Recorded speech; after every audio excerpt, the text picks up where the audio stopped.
$10 million verdict, still buying tarot cards. Well, that seems unwise. By now, a lot of you have heard about the TikTok psychic Ashley Gillard, who randomly slandered the victims of the Idaho 4 murders and a professor at the University of Idaho named Rebecca Scofield. This is an internet detective that couldn't solve a Sudoku with the numbers filled in. Despite Bryan Kohberger being behind bars for the crime, Ashley has been insisting for years that the professor, Rebecca Scofield, orchestrated these murders alongside one of the victims' ex-boyfriends, who Ashley actually accuses of having committed the murders to this day. Neither Rebecca nor the ex-boyfriend had anything to do with this, but Ashley used her psychic intuition to come up with an extremely elaborate fantasy about what happened to the victims, which remains on YouTube today. Unfortunately, Ashley seems to view conspiracy subreddits as some sort of peer review. She's doing investigation into real crimes the way a horoscope could do geometry. Because Ashley is a conspiracy theorist with the analytical depth of a cup of pudding. One thing to know is there's absolutely no evidence that any of this occurred. This is complete fantasy, and she acts like she's doing a service to try to help victims of crimes. It's insane. She fabricated this entire story. Every now and then she tries to say, well, there's got to be evidence in this secret book app Rebecca used to communicate. No, that does not exist. But even during her trial, because Rebecca Scofield did sue her, even during her trial, she said she didn't have evidence and that psychics don't need evidence. She now has a $10 million verdict against her for defaming the professor, and she's still popping off on TikTok and social media about how the professor is guilty. It's absolutely crazy. You would think, given her special powers, she would have seen that verdict coming, but she still can't seem to touch grass long enough to accept it. But because the beginning of this conflict was so long ago, a lot of people missed the elaborate accusations she made against the professor. Her old TikTok account was rightfully banned, so a lot of those videos went with it. But for some reason, she decided to leave up a YouTube video explaining her fantasy of the crimes, which she, to this day, says is what actually happened and that law enforcement aren't doing their jobs. This did not happen, but in case you missed how crazy it was, I'm going to give you a decent look into the workings of this person's mind. I'll skip around at some points in the video and give my thoughts and summarize a little of what she said so we don't have to listen to almost 40 minutes of this insanity. But like I said, the video is still up on her YouTube channel. Idaho, when Rebecca Scofield mentored Kaylee Gonçalves, sorry if that's her name wrong, Kaylee, about her academics and her future. During this time, Rebecca Scofield took a liking to her and insinuated about being LGBTQ, and that she liked her and wanted to be more in tune with her, or wanted to get to know her so that she can experience the side of her that she's silent. She wrote a lot of books and literature and spoke on the LGBTQ community, but she had never wrote her own. She never lived her own story. She never wrote her story, and she wanted Kaylee to be a part of that. And Kaylee liked it. She agreed to the idea, and so this experience began. Kaylee and Rebecca dated. They were intimate. They communicated. That's my cat in the background. I apologize. Kaylee and Rebecca, they had a thing. Other people knew about this thing. It was a secret, but it was a secret that was confined to Kaylee and her people and Rebecca. Anyway, to continue, she told Kaylee that she did not have the confidence to live her truth. Kaylee thought she could help her with that. She told Kaylee that she was unhappy in her marriage. She felt alone in her marriage. She felt disconnected from her husband. She felt dissatisfied, and that Kaylee could help her with that. And Kaylee did. They had those experiences that were supposedly better than what she was experiencing with her husband. And she promised Kaylee that she would come out in the future, but not right now, because she needed some time to get to know herself and that part of herself. And also she was a professor, so it was looked down upon. So in the beginning of the relationship, it was all good. Now look at me. I'm not one to usually shame people for whatever lesbian fantasies they may have, but this is just sick. Rebecca Scofield has never met these people. She's a professor whose academic work includes themes of gender and sexuality over time. I think she taught women's studies, teaches women's studies as well. I'm not sure. I'd have to look it up because I don't want to use my psychic powers. She's married to a husband, though. And it's kind of scary how Ashley, this random woman in Texas, just picked out Rebecca and concocted this entire story about a stranger. And the claim that Kaylee was even in this professor's class or mentored by her was an unfounded internet rumor that she used to falsely link the professor to the crimes. So Ashley tells this elaborate tale, continuing on about how they had a secret relationship and how Rebecca told Kaylee that she would leave her husband and that the roommates of Kaylee knew about this. And Ashley decides that Rebecca went back to her husband and Kaylee didn't like that. So according to Ashley, Kaylee threatened to out Rebecca and tell her husband. But remember, none of this story is real. And clearly access to TikTok doesn't come with a critical thinking upgrade. Rebecca used her connections to keep Kaylee away from her husband, and she let it go. Kaylee let it go, and it wasn't going to come out. But Rebecca Scofield at this point was paranoid because she felt like she's going to tell on her. She's going to be ridiculed. Rebecca Scofield was like, she's a professional. She is in her community. She's like a mogul. She's someone who is looked up to. She's highly respected. She was developing a legacy, and she wanted to continue to develop a positive legacy for herself and a positive name for herself and her community. She was going to run for some type of office. Could have been political office or a chair or something like that, but she was going to run for something. So she had to keep her name clean. She could not afford for Kaylee to come out regarding their experience, rendezvous, whatever you want to call it, relationship, affair. So she was very anxiety prone and anxious, and she did not want to lose respect, admirations, and her goals or possessions because of Kaylee and because of that quote unquote mistake. Before that though, when it was more open, they potentially even went on some type of vacation or met up somewhere, maybe even Mexico, but that would need to be clarified because. What do you mean potentially? What do you mean clarify? I thought you had psychic powers. Other people were there. So when it's me talking about Rebecca Scofield and Kaylee may be new to some ears, but it's not new to the people who knew about it. Okay. So it's a lot of people that's being silent about their knowledge of Kaylee and Rebecca's relationship. So anyway, back to this point where Rebecca feels threatened. She feels that Kaylee is going to tell on her. So she decides to concoct or come up with a plan to have Kaylee killed. So to free herself from this mental suffering, to free herself of this problem, and to make sure that her secret is safe, she felt like she needed to kill Kaylee. And then eventually, she felt like she needed to kill Kaylee and her friends. So before she executed the murders or hired someone to execute the murders, she spent some time stalking them. So she would sit in her car and watch them. And it could have been her car or a rental, but she would watch them at the house, at the sorority house or around that area. And when she was doing it, she would get like emotional because she remembered the times that she was around them, and it describes them as people who other people want to be around. A huge red flag in all of this is that she gives some really vague information, like about Rebecca running for office or some type of chair, or maybe they went on a vacation wherever. She doesn't even know the details of her own made-up fantasy. Also, she's going into like flowery emotional descriptions that she couldn't possibly have any idea about. Because while Rebecca Scofield didn't know Kaylee or the students, Ashley Gillard actually doesn't know any of these people either. This is random as hell, but it absolutely comes with the intellectual rigor of an internet comments section. So here's where it starts to get even more insane. Ashley decides to bring Jack DeCour, a recent ex-boyfriend of Kaylee's, into her weird murder storybook, not because there was any reason to do so that was actually real or in line with reality at all, but because Ashley is the kind of thinker who looks at tragedy and says, how can I make this about my content and my special psychic powers? The reason she chose Jack DeCour is because she felt like that was an unresolved issue between him and Kaylee that she could use to influence him. She felt like there was an unresolved issue regarding his career, his potential, that she could use to help him advance his life and to change his life, and that she could use to influence him to murder Kaylee and ultimately all for University of Idaho students for her benefit. She communicated with Jack DeCour and she made him an offer to change his life. So initially she's thinking that Jack DeCour is agreeing to this because she's changing his life. She's giving him an opportunity for something more.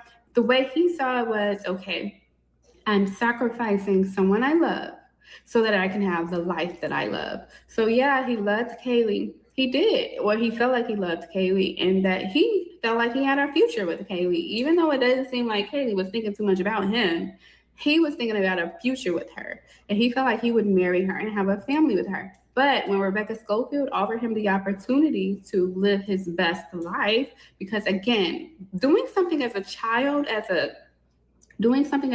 playing tennis like he did and being good at it and getting accolades and awards and recognition, Where the fuck did that come from? and lighting that fire within, that you may put the fire out for a while, but it eventually comes back up. So she lit that fire he had in him again and made him dream again. So he's dreaming of a better life. He's dreaming of a legacy. He's dreaming of being the person in his family to. Yeah, he's finally dreaming again. She ignited his fire by asking him to murder someone he loves. This random ass lady. Be a provider, to be the one that's admired, to bring the family name. Like, it was so many things that he dreamed of doing, providing for his family, being there for everyone, being the family name, and all this stuff, and being a great tennis player, maybe even playing professional tennis. She lit that fire in him, and also being financially stable or wealthy, financially stable and wealthy in a consistent way. She lit that fire in him and made him feel like those were possible for him. So his thing was, okay, yeah, I'm sacrificing someone I love and the life that I could have with this person that I love, but maybe it was fake anyway because she was with this woman.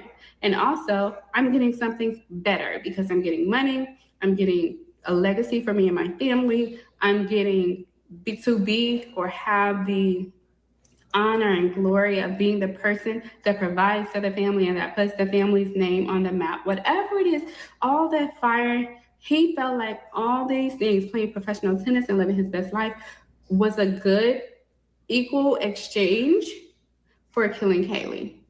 So all these things mattered, and think about this because it's going to matter when I tell you more in the story. All of these things were essential for Jack DeCour to commit the murders of the Kaylee and ultimately all 4 University of Idaho students.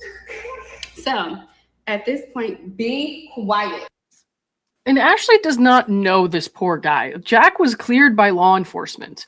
Kaylee and Jack had been in a long-term relationship for several years until it ended amicably a few weeks before she was killed. So what this psychic is doing is pretty disgusting. She's coming up with some deeply personal lies here, trying to paint it as she has any idea who he is.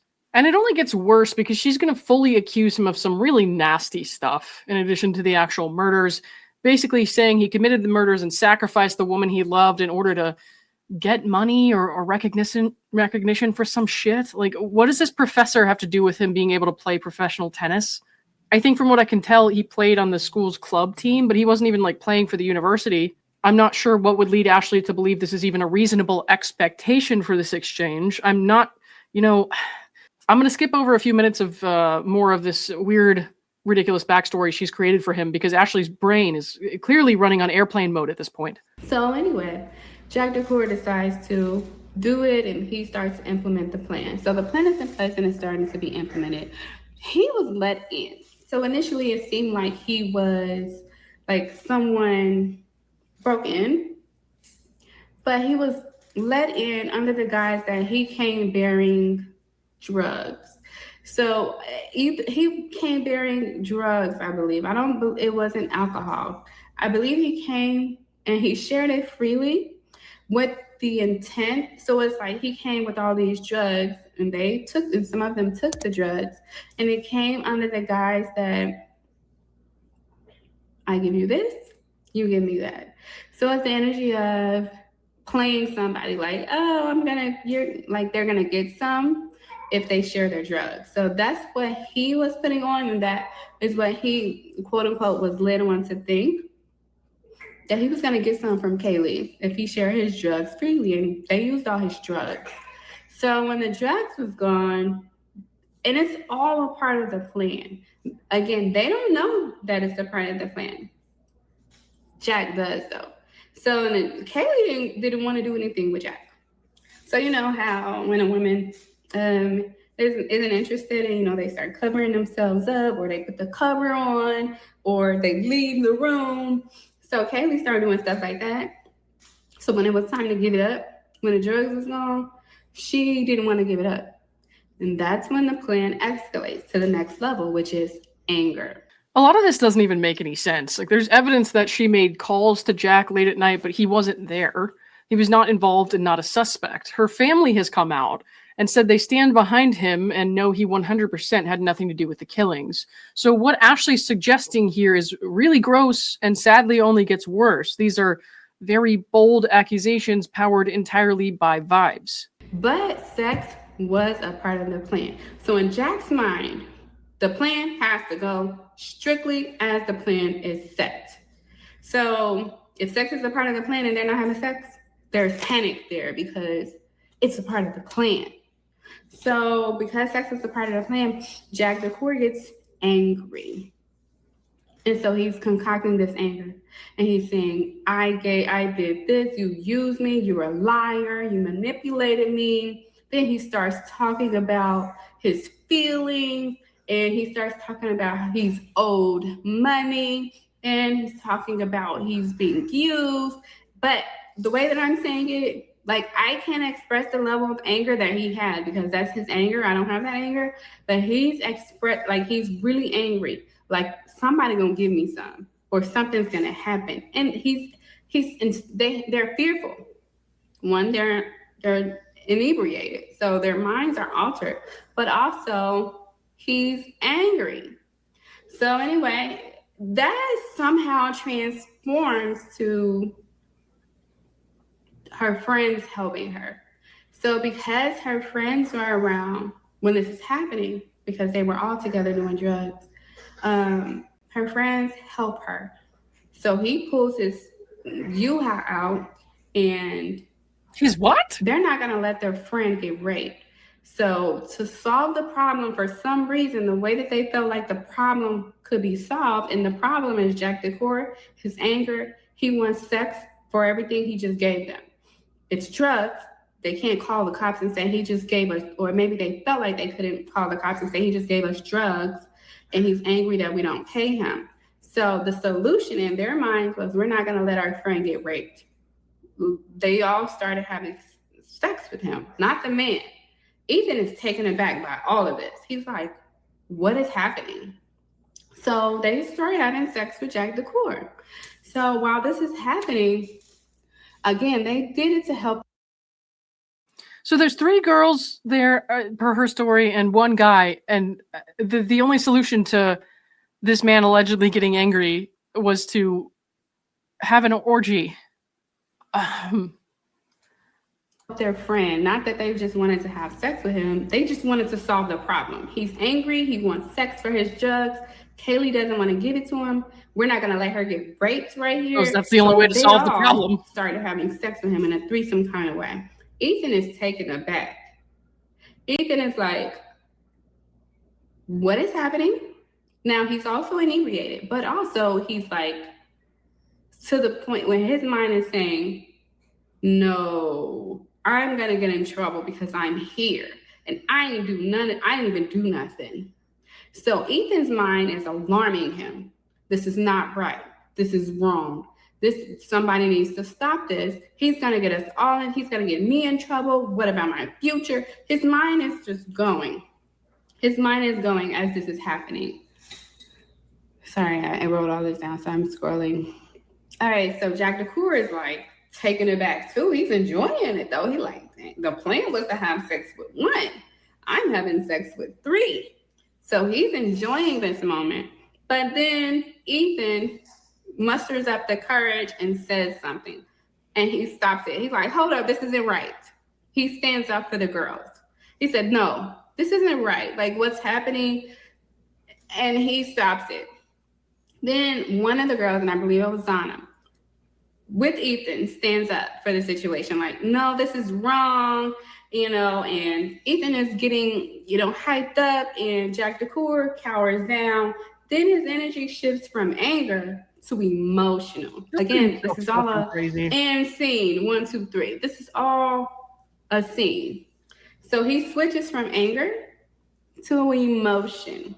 So she's completely slandering the murdered victims and Jack with this weird story about a drug-fueled orgy. Again, there's no evidence that such a thing happened. This is all her perverted fantasy that she's telling under the guise that she's a psychic, while Jack is mourning the loss of a loved one and the families of the victims are mourning these losses. So Ashley is a sincerely fucked up human for that.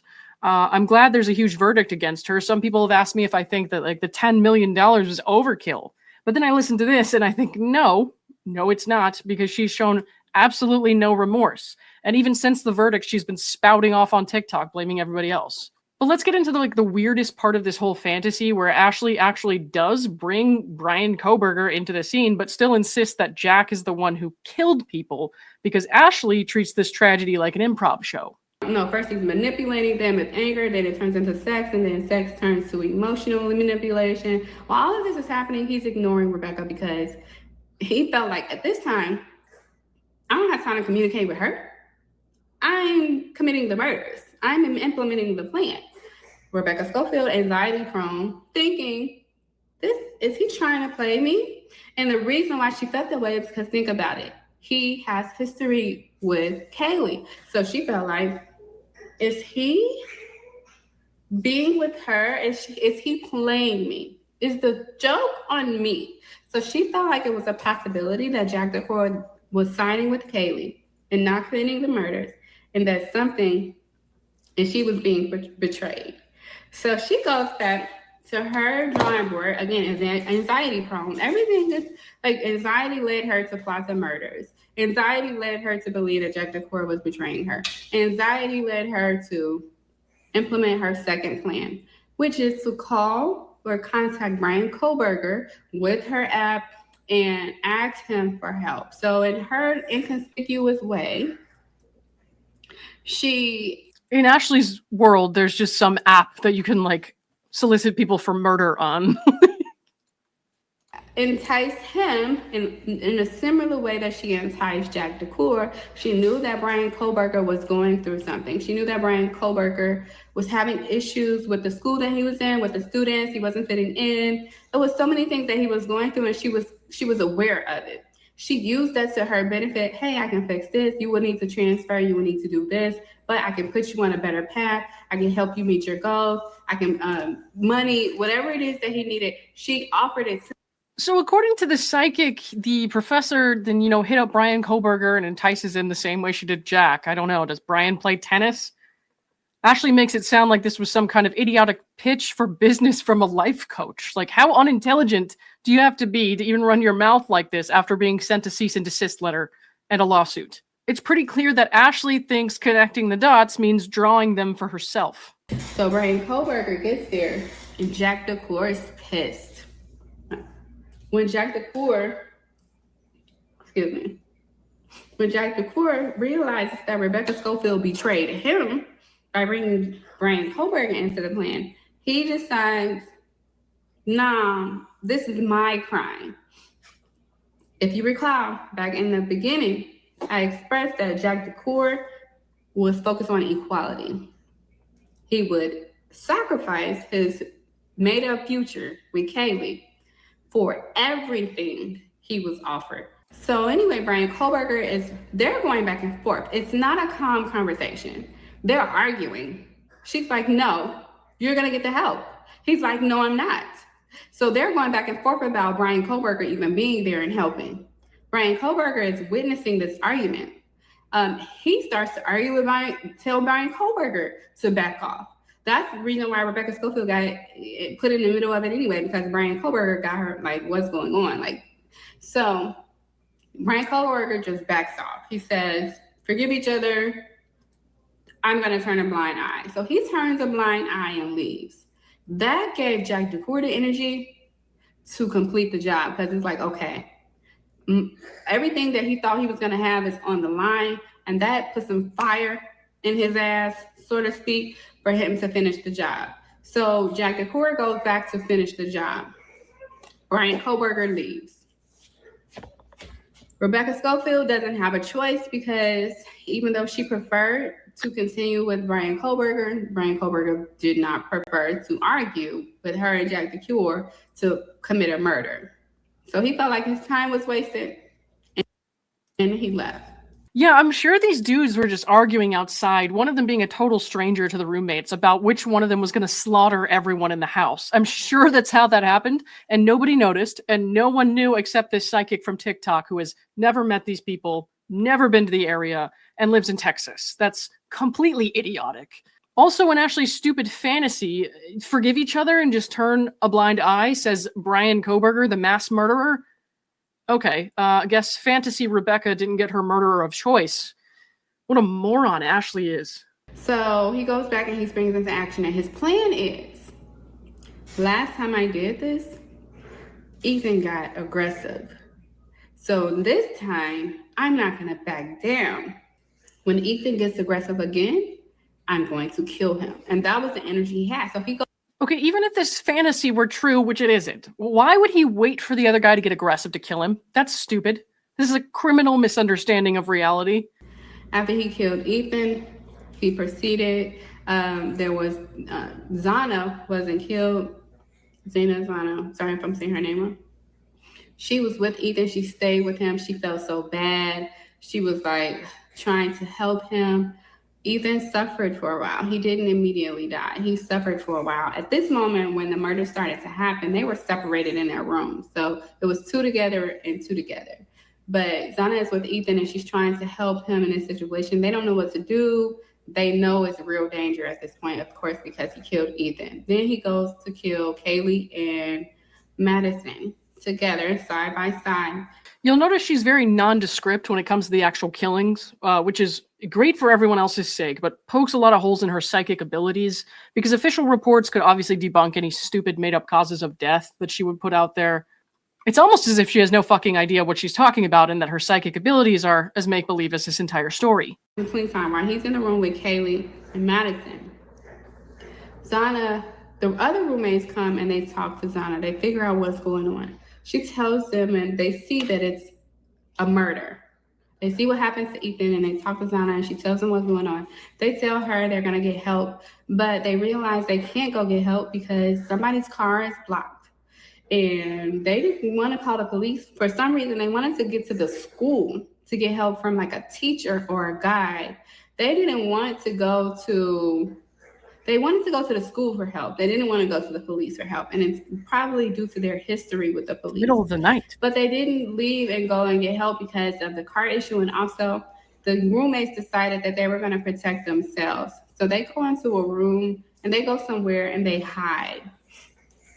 They decide if he's going to come and get them, that they were going to fight him together. They decided to protect each other instead of going and trying to find help for Zana because they didn't want to put themselves on the line. This doesn't even make sense. The surviving roommates who were there did and said no such thing. And this is the middle of the night. Why would you try to go find someone at school? At least try to use some sense in your story. Oh, well, you know, a car was blocking them in, so they just decided not to call the police and take their chances with the murderer inside. Like, the person inside has already killed 3 people, according to Ashley here. But by all means, let's not call the police and then not mention any of this the next day during the investigation. Now, Ashley decides to disrespect one of the deceased victims even further. She says the girl then decided, well, I think if I go have sex with this murderous raving lunatic, then it'll be fine. Thinking the problem is his loneliness and sex and him wanting to have a companion. She's like, okay, I can help the girls. We can all, I can finish the job. Because when they were sleeping, when they were having sex with him before, he wasn't finishing the job. And it was a form of procrastination because he knew what he had to do. So he was enjoying the moment, but also he was procrastinating the murders. Because it does not seem like he really wanted to do it, but he was pressured. But he made the decision himself, so no excuse. So anyway, he was procrastinating, finishing the job earlier that day. So Zana's like, I can finish the job. I have the skill to get this done and solve this problem for me and the girls and calm the situation down. Anyway, she stumbled upon him and the girl was murdered and him breathing. Then he leads her out of the room and back into the room with Ethan. And when she saw that, she realized he's going to kill me too. She's begging for her life, and she's offering him an exchange. I will be with you. Again, in her mind, she thinks that's why this is all happening. I will be with you. I won't tell anyone. We'll have a bond. You save me. I save you. please, no, don't kill me. Like literally begging for her life. The girls begged for theirs too, Madison and Kaylee, but Zana begged. She had more, like she begged for her life. And then he came clean to her and he was like, this isn't what all of it is about. And he vented to her about everything that him and Rebecca Scofield planned, ultimately killing her as well, and looking around for the other two roommates very quickly, but then ultimately deciding to leave before anybody else could get him, is what the thought process was, even though he had killed all of them. Yeah, I'm sure he decided to leave the other two who witnessed everything and saw who he was alive, and then they just thought, well, it would be inconvenient to tell the cops any of this. Let's just go to bed and never mention it. This is so sick. It's not just rude and disrespectful, it's sick. Especially because that girl is dead, and she can't stand up for herself against this crazy psycho on TikTok. And the girl's family had to sit there while this asshole spread these made-up fantasies about their murdered loved one.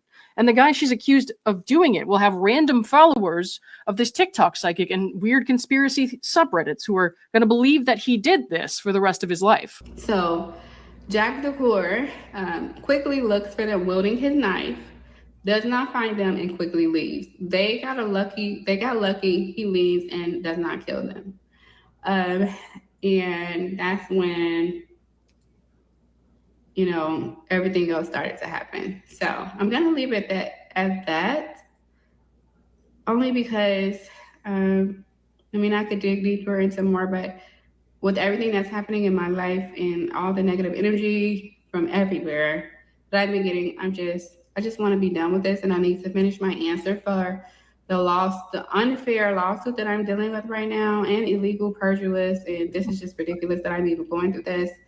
Okay, yeah, that's where we're drawing the line. Okay, sure. And this is just one video of dozens and dozens of videos she made tormenting these people and saying that law enforcement was failing in their investigation, and she has no remorse. She's doubled down after the murderer was caught, after evidence disproved her psychic theories, after she was sent to cease and desist, after a lawsuit was filed against her, and she continued to torment these people. And the professor, she continues to do so now after the verdict against her. And the outcome of the trial should really tell you how substantially hurtful and wrong she was, because it's very hard to win a defamation case. That's why a lot of times you'll see people decide not to sue or continue with a lawsuit, because even if you can prove like someone else has said something untruthful, there are other elements you have to prove in a court.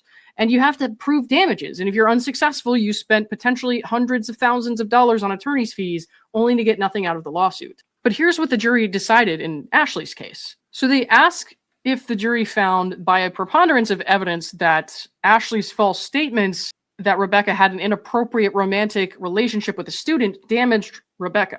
The jury said yes, and they gave her $1 million in compensatory damages. But for the same issue, they gave her $2.5 million in punitive damages. And a lot of the reason this got up to $10 million is because the jury really did go hard on the punitive damages on these things. The jury was asked if the defendant's false statement that Rebecca orchestrated the murder damaged her. Of course, yes. They gave her $1.5 million in compensatory damages for that, but they gave her $5 million in punitive damages. Like I said earlier, this woman is still doubling down even after this verdict, and her latest rants are something I'm going to have to get into another time. I believe we're up to part 31 on that. She's also still jet-setting to Thailand and spending money on tarot cards and advertising it online like a true genius, mocking the verdict. But that's all I've got for now, guys. Thanks for watching. I'll see you all soon.